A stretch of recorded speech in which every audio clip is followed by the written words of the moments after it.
Hello বন্ধুরা, আবিরের এখন কাণ্ডটা দেখো। এখন দুপুরবেলা সবাই ঘুমিয়ে পড়েছে আর ও চাবি নিয়ে গেট খুলে আস্তে আস্তে পালাচ্ছে। আমি ধরে ফেলেছি। কি হচ্ছে?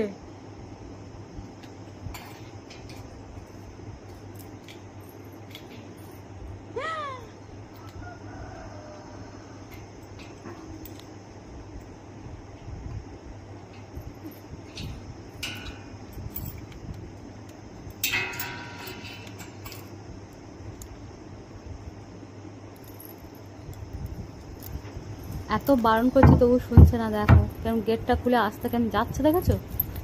আমি আটকাচ্ছি, হাত ধরেছি, তবু আমাকে ছাড়িয়ে পালালো।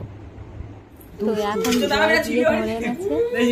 আর ও তো কিছুতে গেটের মধ্যে ঢুকতে চাইছে না, কিন্তু বাড়িতে ঢোকাতে হবে, কারণ বাড়িতে কেউ নেই। আর এই দুপুরবেলা ও বাইরে বাইরে ঘুরবে, তাই এখানটাও চাবি দেওয়া ছিল। গেটটা খুলে জোর জবরদস্তি ওকে ঢোকানো হলো। তো তারপরে ও মেরে পালালো। এত বদমাশ।